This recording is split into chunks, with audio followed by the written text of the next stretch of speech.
पहले तो संविधान जो जलाया जाता है उनके ऊपर कड़ी कार्रवाई करनी चाहिए। संविधान जलाना मुझे लगता है देश के विरोध का काम है, देशद्रोह का काम है। उनके ऊपर कानून लगा के उनको जेल में भेजना चाहिए और उनको कड़ी सजा देना चाहिए। दूसरी बात यह है कि सनातन के पक्ष में जो लोग आते हैं वो एक तो गुमराह लोग हैं और उनको मालूम नहीं।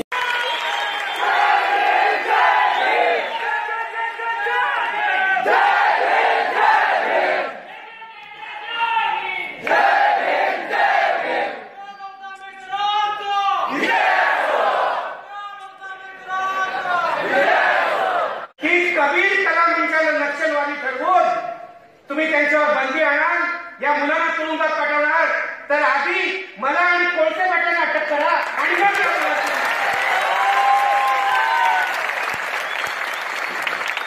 नाही चालणार। तुम्ही बसू शकता, नाही चालणार। ही मुलं आमची आहे, ही बाबासाहेबांची लेकरं आहे। ही समतेचा संदेश घेऊन गुलामगिरी विरुद्ध मशाल घेऊन पुढे चाललेली आहे। यांना जर तुम्ही तुरुंगात टाकाल तर शाहू फुले आंबेडकरांचा महाराष्ट्र गप्प बसणार नाही। आणि हेच सांगायला मी आज इथे आलेलो आहे, हेच सांगायला। या समाजाला मला काही प्रश्न विचारायचे आणि विचारायचं आहे, शाहू फुले आंबेडकरांचा महाराष्ट्र तोंडाला पट्टी लावून गप्प कधीपासून बसू लागला? शाहू फुले आंबेडकरांच्या महाराष्ट्रामध्ये आंबे खाल्ल्यावर मुलं कधी व्हायला लागली? शाहू फुले आंबेडकरांच्या महाराष्ट्रामध्ये वर्षाच्या पहिल्या दिवशी आंबेडकरी जनतेवर दगड मारण्याची हिंमत कुणाची झाली? कुणाची झाली? इथे बोलून उपयोग नाही। याचं कारण असं आहे की या माणसाची हिंमत झाली आणि आजपर्यंत आपण गप्प बसलेलो आहोत हे लक्षात। 40 वर्ष माझी पत्रकारितेमध्ये गेलेली आहेत, 40 वर्ष पत्रकारितेचा एकही दिवस कुठल्याही हिंसेचं मी समर्थन केलेलं नाही। कुठल्याही चळवळींनी केलेल्या, कुठल्याही आंदोलनांनी केलेल्या, अनवधनांनी झालेल्या किंवा जाणून बुजून झालेल्या। बाबासाहेब आंबेडकरांचा विचार मानणारा माणूस हिंसेचं समर्थन करूच शकत नाही।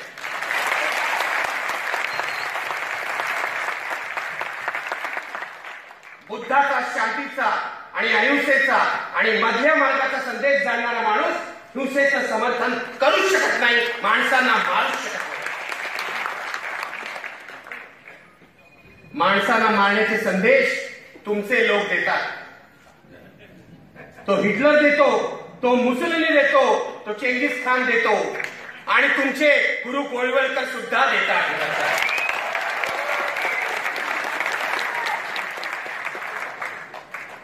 शाहू फुले आंबेडकरांना मानणाऱ्या माणसाला तुम्ही नक्षलवादी ठरवता?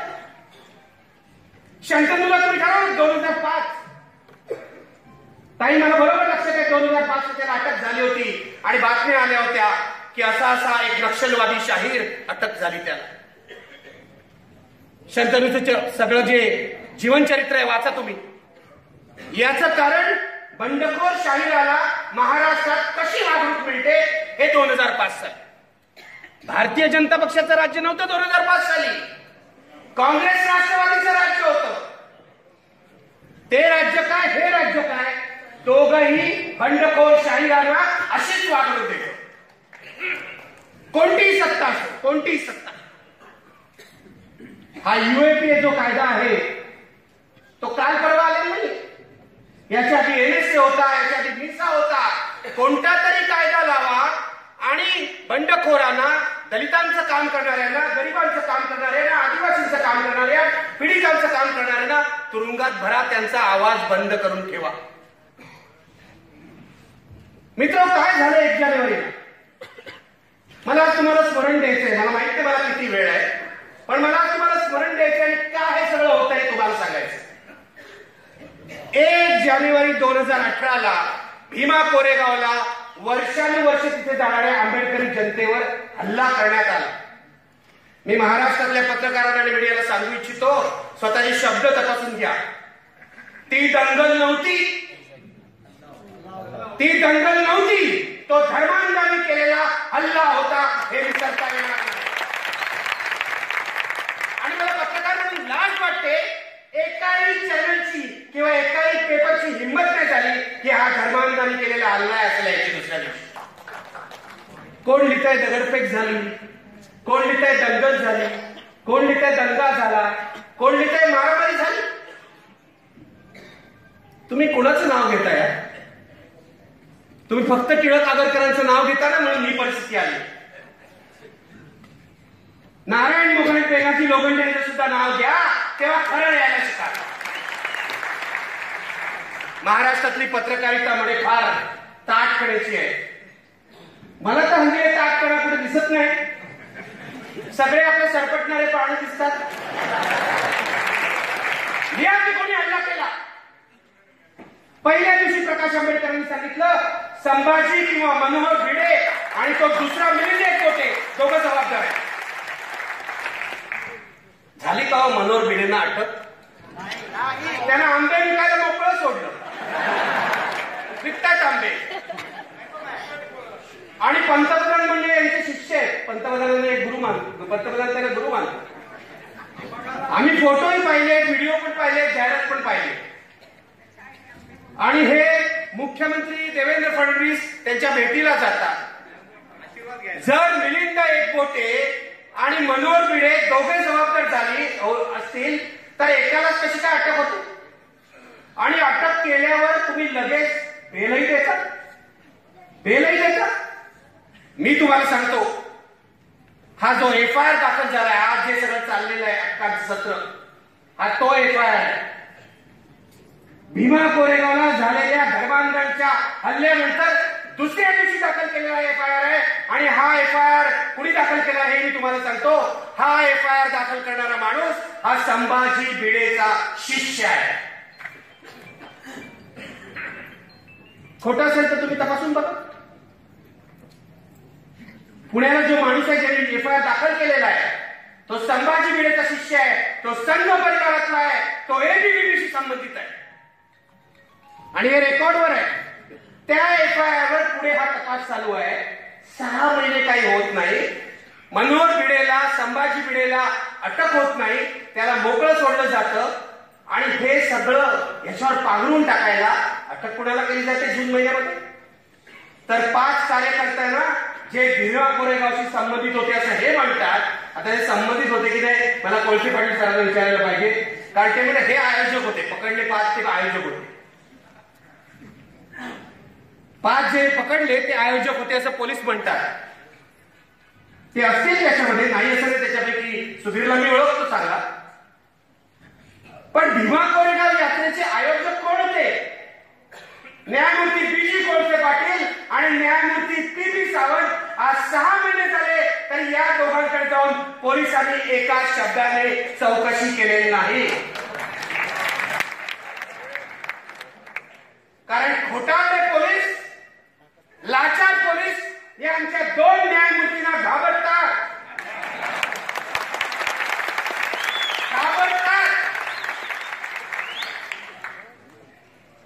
तुम्हाला भीमा कोरेगाव यात्रेबद्दल आक्षेप होता, मग जा आयोजकांकडे विचारते ना. दोघंही जज आहेत, न्यायमूर्ती आहेत, त्यांना नाही जाऊन विचारणार. अटक करणार छोट्या कार्यकर्त्यांना. आणि मी तुम्हाला विचारतो, 6 जून 2018 ही अटक झाली पहिल्यांदा. 7 जूनला सर कोर्टात हजर केलं. माझ्याकडे एक शब्दाचा रेकॉर्ड आहे आणि सगळे पेपर मी पाहिलेले आहेत. 7 जूनला कोर्टात हजर केलं. सरकारी वकील तोंडी बोलते, पंतप्रधानांना मारण्याचा कट करत होते. गंभीर गोष्ट आहे. पंतप्रधानांना मारण्याचा कट कुणीही करत असेल तरी गंभीर गोष्ट आहे. मग 7 जून पासून आजपर्यंत 7 सप्टेंबरला 3 महिने होतील. एक दिवसही कोर्टामध्ये पुरावा कधी सादर केला? एक दिवसही. 4 तारखा झाले, 4 तारखा, 4 रिमांड नोटीस झाले.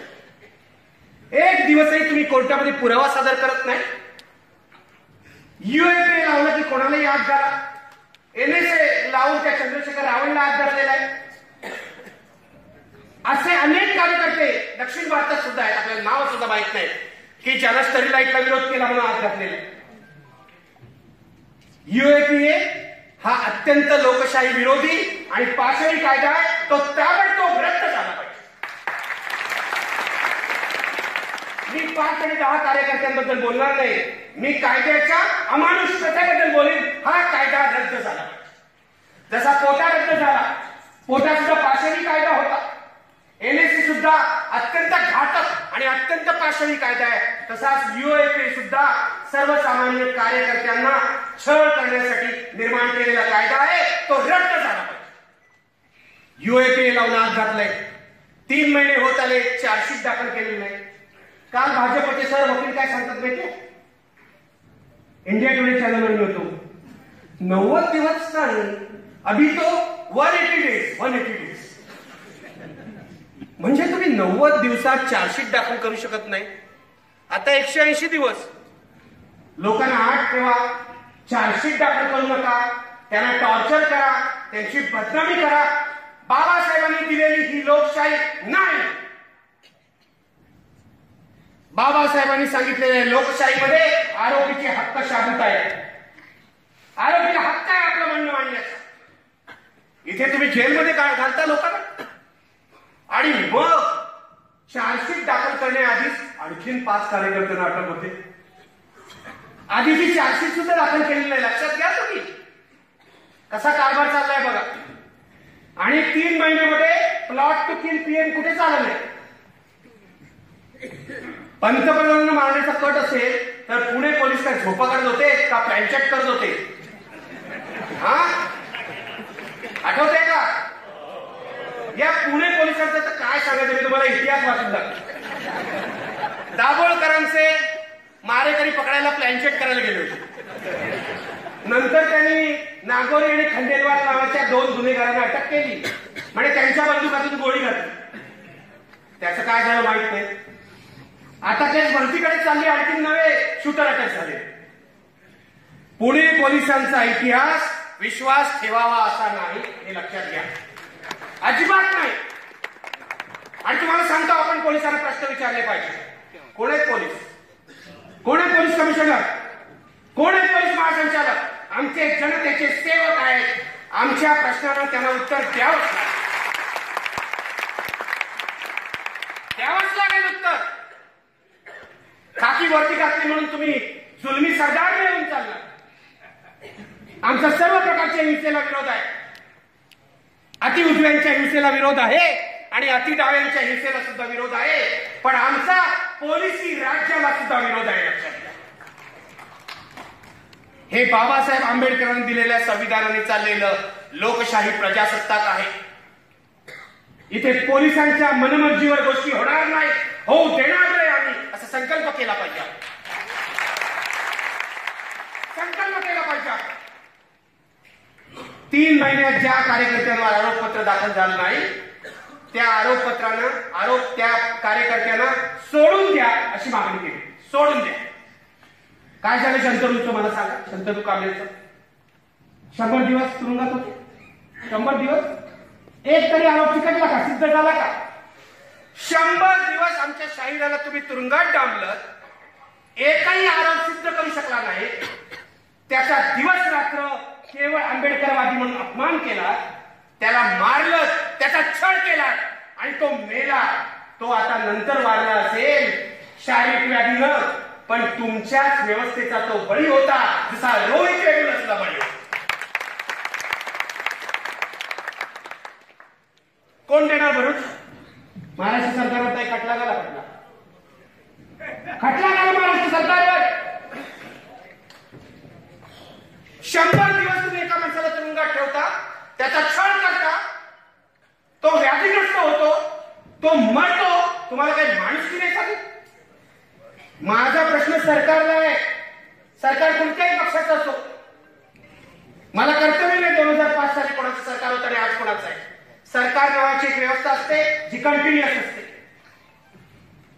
आणि या 5 जणांचं काय बरं वाईट झालं तर परत त्यावर समाधान नाही म्हणून आणखीन 5 जणांना अटक केली. आणखी 5 जण, सुधा भारद्वाज, गौतम नवलखा आणि जे कोणी आहे. यातल्या सुधा भारद्वाज आणि गौतम नवलखाला अनेक वर्ष ओळखतो.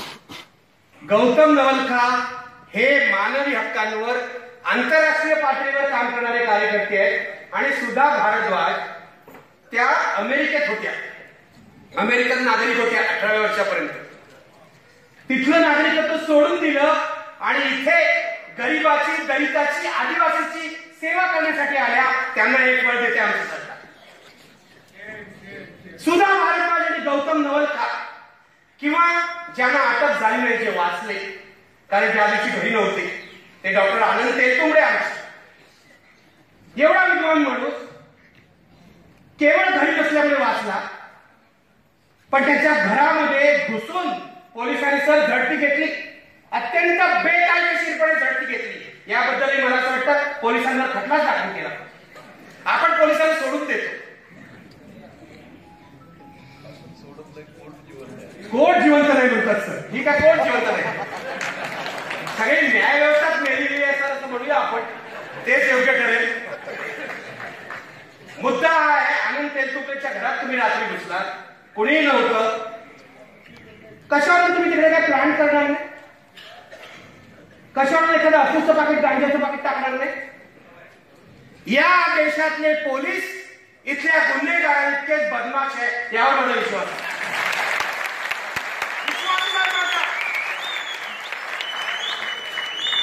मी बघितलेलं आहे, अनुभव घेतलेला आहे पोलीस कसे वागतात. व्यक्ती म्हणून पोलिसांची माझं अजिबात शत्रुत्व नाही, मित्र आहे करेक्टर. व्यवस्था म्हणून पोलीस खात्याविषयी मी बोलतो.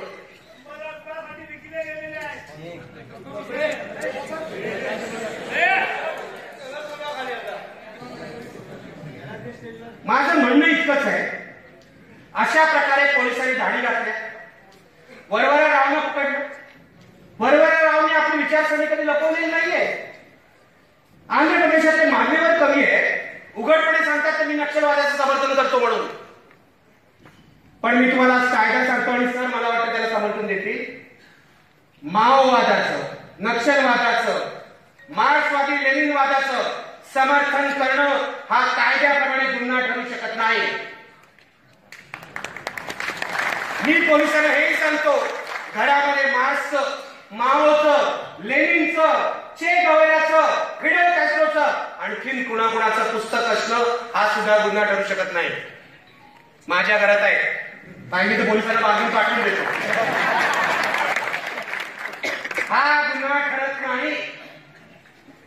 जर कोणी विचारसरणीच्या आधारे हिंसा करण्याचा प्रयत्न केला आणि त्याचा पुरावा पोलिसांना मिळाला तरच तो गुन्हा ठरू शकतो.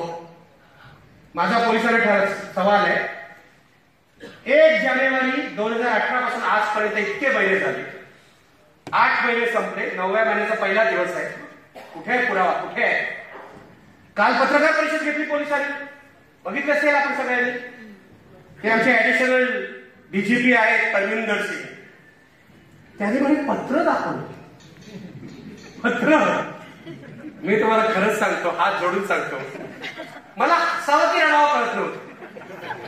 म्हणजे महाराष्ट्रातले पोलीस बदमाश आहे ते मला माहिती होतं, पण तेवढे मूर्ख आहे ते मला काल कळलं. हेच पत्र, काल जे वाचून दाखवलं पत्र, त्याची पहिली कॉपी आधी सुद्धा पोलिसांनी मीडियाला दिली होती. आधी सुद्धा सतीश माथुर होते तेव्हा DGP, director general of police, आधी सुद्धा दिली होती मीडियाला त्यांनी. आणि मग गदारोळ झाला, मीडियाला कशी कॉपी केली, मीडियाला कशी कॉपी केली, मीडियाला कशी कॉपी केली. तर सतीश माथुर म्हणाले नाही नाही आम्ही नाही दिली. मग कोणी दिली? आरोपीने दिली का? कोणी दिली? त्याच पत्रांच्या आणखीन प्रती काढून काल वाचून दाखवलं. आणि इतकी विनोदी पत्र आहे, म्हणजे काय, रॉकेट लॉन्चर देण्यासाठी बघा या देशातले माओवादी किती गाढव आहे. रॉकेट लॉन्चर घेण्यासाठी एक माणूस दुसऱ्याला ईमेल पाठवतोय.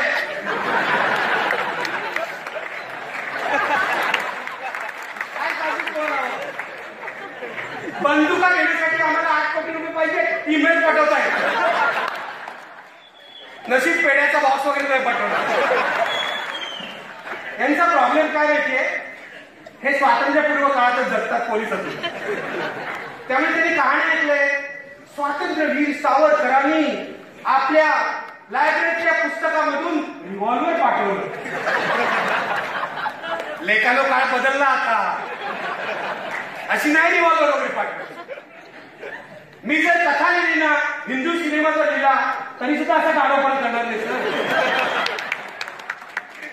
रॉकेट लॉन्चर घेण्यासाठी 8 कोटी रुपये पाहिजे आणि जे फोटो दाखवले ना पोलिसांनी, फोटो चला माझ्याबरोबर, गुगलवर उपलब्ध आहेत, कोणीही डाउनलोड करू शकतं. M40 ना, काय M40 रॉकेट लॉन्चर. माझ्या पण ध्यानात भर पडला, मला काय रॉकेट लॉन्चर वगैरे कधी लागली नाही आतापर्यंत. काय पोलीस आहे की काय आहे? नेहमीप्रमाणे माझ्या तोंडून निघणार काय पोलीस आहेत की तमाशा आहे, पण तमाशा कलावंताचा अपमान नाही करत मी.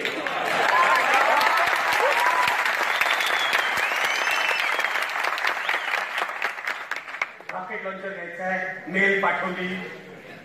साकी वरवराराव उघडपणे जे काय म्हणायचं ते म्हणताय. अरुण फरेरा तुरुंगात होते, निर्दोष सुटलेले आहेत. जसा शंतनू तुरुंगात होता तसा अरुण फरेरा सुद्धा तुरुंगात होते, निर्दोष सुटलेले आहेत. तुमच्या सरकारचे पोलीस त्यांना दोषी सिद्ध करू शकलेले नाहीये.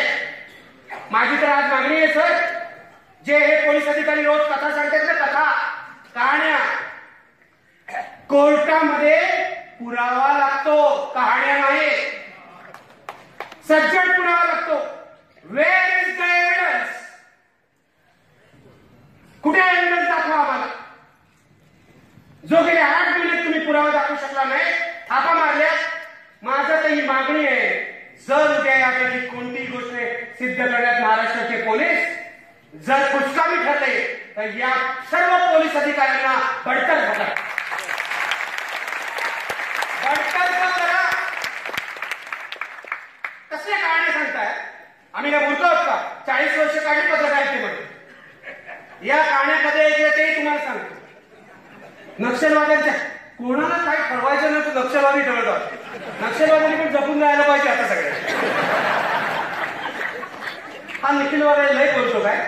नक्षलवादी आहे बहुतेक. तुम्हाला सांगतो, एक दिवस लिस्ट मध्ये माझंच नाव घातलं नक्षलवादी. नागपूरचं अधिवेशन चालू होतं, खूप वर्षापूर्वीची गोष्ट आहे. आणि चुकून महानगरच्या वार्ताहरालाच पोलीस भेटले. जरा वागळ्यांची माहिती द्यावं, ते नक्षलवादी आहेत असं आमची माहिती आहे. आमच्या वार्ताहराने सांगितलं, वागळ्यांच्या नादी लागू नका, उगाच ते आ बैल म्हणतात ना, कशी अवस्था होईल. किती नावं लागणार तुम्ही नक्षलवाद्यांच्या लिस्टमध्ये? आमचा इतिहास भूगोल तुम्हाला माहिती आहे, आमची फाईल तुमच्याकडे तयार आहे, आमची विचारसरणी माहिती आहे. दर सभेत ओढून सांगतोय की बाबासाहेब आंबेडकरांच्या विचारसरणीच्या मार्गावरून चालणारा मी पत्रकार आहे.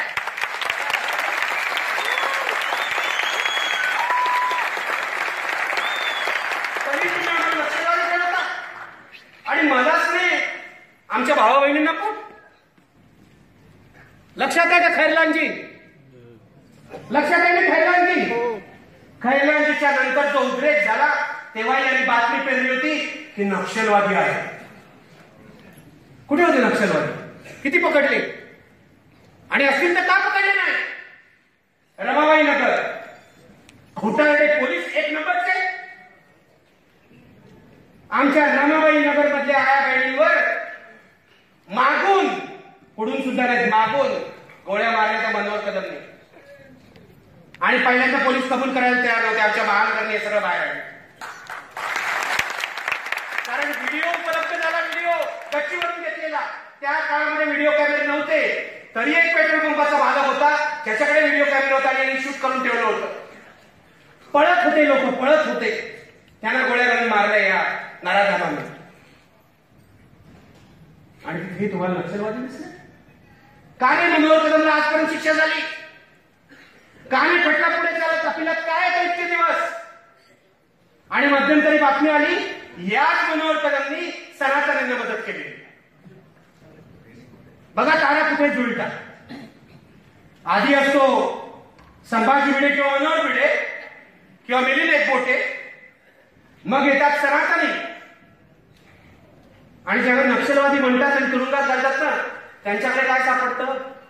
लॅपटॉप, पेन ड्राईव्ह, पुस्तकं, आणि ज्यांना सनातनी म्हणून त्यांची पूजा करतं ना सरकार, त्यांच्या घरी काय सापडतं? 8 बॉम्ब, पिस्तूल, 21 बॉम्ब तयार करण्यासाठी लागणारं मटेरियल आणि डिटोनेटर्स. तरी ते दहशतवादी नाही, कारण ते साधक आहे. मी त्यांना हिंदू म्हणत नाही, मला माफ करा. हिंदू धर्माचा किंवा कोणत्याही धर्माचा इतका मोठा अपमान नाही. त्यांना हिंदू म्हणू नका. ते हिंदुत्ववादी आहेत आणि त्यांची विचारसरणी ही खुनाखुनीची आहे, दहशतवादी आहे. लक्षात त्यांना तुम्ही दहशतवादी ठरवणार. माझा असा आरोप आहे सर सांगतील खरं काय की पहिल्या केसवरून लक्ष उडवण्यासाठी, म्हणजे भिडे पोटेवरून लक्ष उडवण्यासाठी हा सगळा सापळा तयार करण्यात आला, ही कथा तयार करण्यात आली. आणि आता सनातनवर जी कारवाई झाली आहे त्याच्यावरून सुद्धा लक्ष उडवण्यासाठी सरकारने हा सगळा प्रपंच तयार केलेला आहे, जो अत्यंत खोटा, फॅब्रिकेटेड आणि फ्रॉड. रेकॉर्डिंग होतंय रे सर माझ्या भाषणाचं. पाठवून द्या पोलिसांना काय बोललोय, पाठवून द्या. आणि हे बोललोय तुरुंगामध्ये बघतो मी कोर्टात येऊन तुमचं काय करायचं.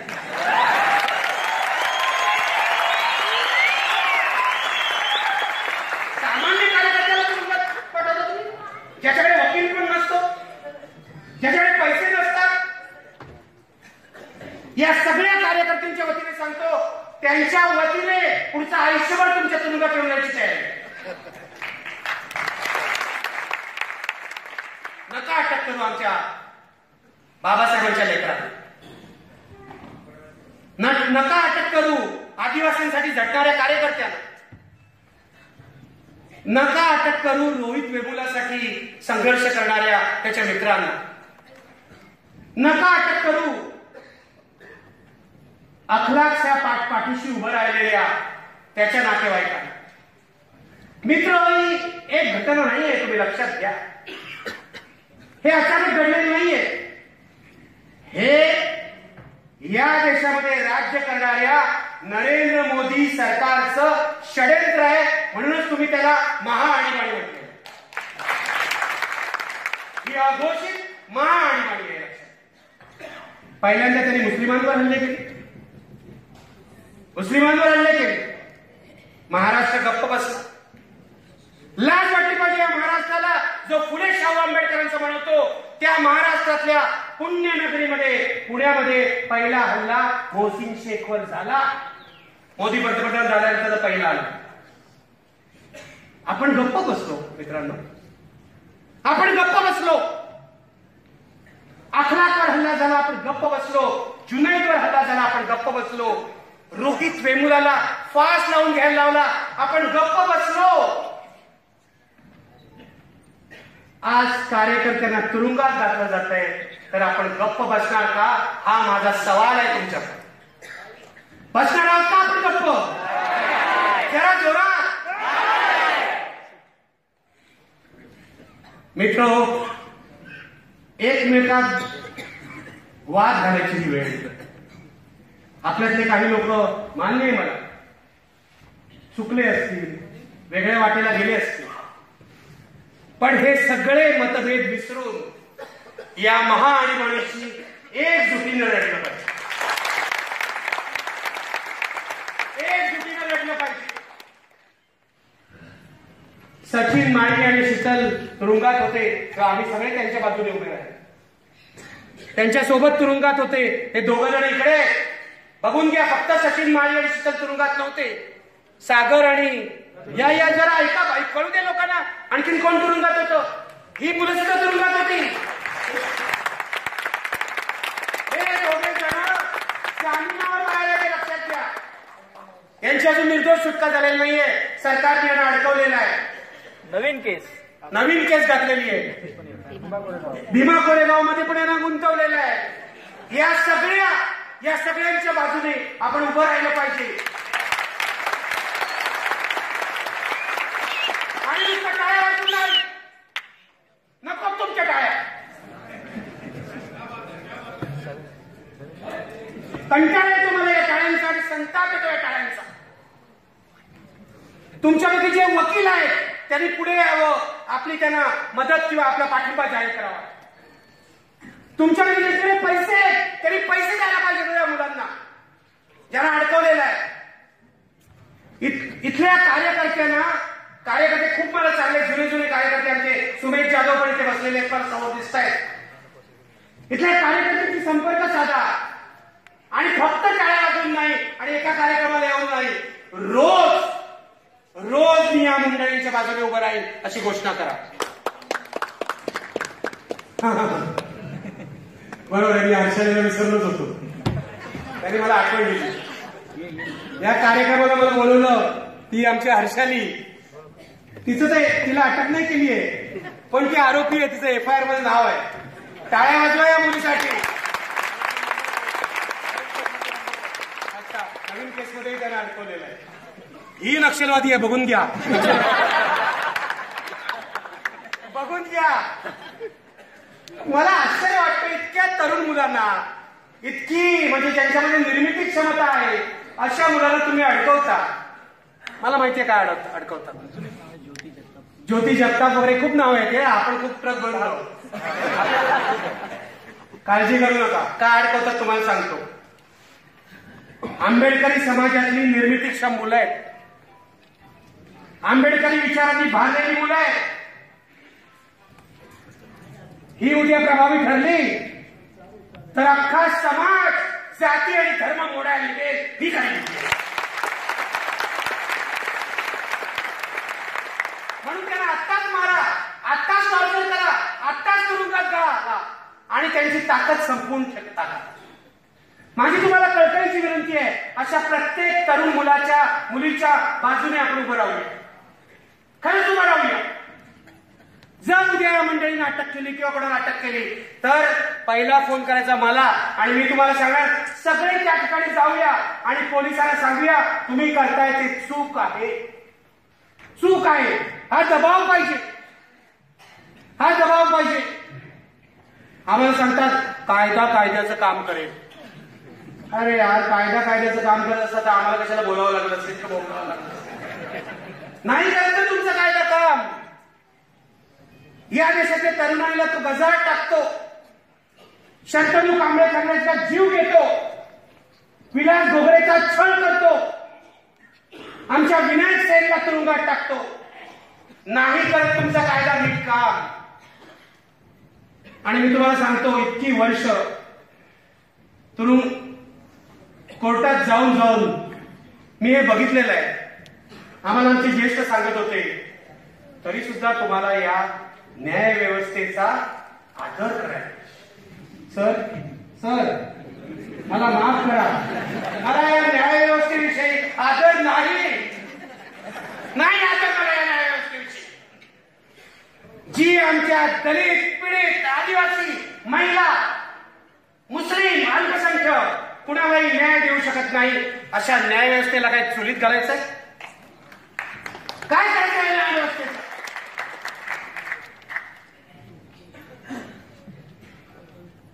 नशीब समजा आम्ही अजून शांततेच्या मार्गाने जातो. नशीब समजा. ही बाबासाहेबांची शिकवण आहे आम्हाला, हा बाबासाहेबांचा वारसा आहे आम्हाला. आम्ही शस्त्र उचलणार नाही, आम्ही दुसऱ्यावर वार करणार नाही. पण समजा आमची मान मोडण्यासाठी हात पुढे कराल तर तो हात निश्चितपणे पकडा, निश्चितपणे हात पकडू. आम्ही बॉम्ब लावणार नाही, आम्ही बॉम्ब तयार करणार नाही, पण आम्ही शब्दांचे, प्रेरणेचे, वेदनेचे असे बॉम्ब तयार करू ज्याच्यातून नवनिर्मिती होईल.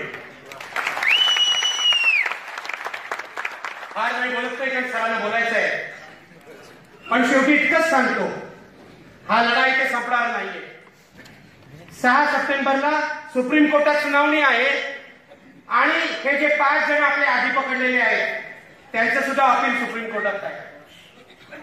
पण मी तर तुम्हाला स्पष्टच सांगतो, माझा सुप्रीम कोर्टाला विश्वास नाही. अपवादाने सांगण्यात येतं सुप्रीम कोर्ट. जज कोण बसलाय, त्याचा मूड काय आहे, त्याचा धर्म काय आहे, त्याची जात काय आहे, यावर खूप गोष्टी ठरतात या देशात. तुम्हाला वाटेल काय म्हणतो निखिल वागळे, खरं बोलतोय निखिल वागळे. वयाच्या 60व्या वर्षी आजपर्यंत आदर केला तुमच्या न्याय व्यवस्थेचा, आजपर्यंत आदर केला तुमच्या पोलीस यंत्रणेचा. आता बस.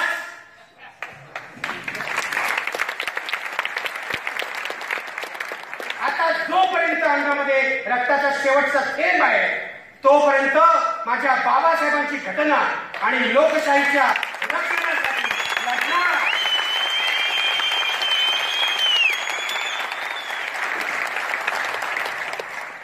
या लढाईत तुम्ही सगळे तन मन आणि धनाने साथ द्या अशी अपेक्षा आहे. तेव्हा शेवटी एकच घोषणा देतो, कारण या एकजुटीची खूप गरज आहे आपल्याला या सगळ्या महाआणीबाणीविरुद्ध लढण्यासाठी. मी म्हणेन हम सब, तुम्ही म्हणा एक आहे. हम सब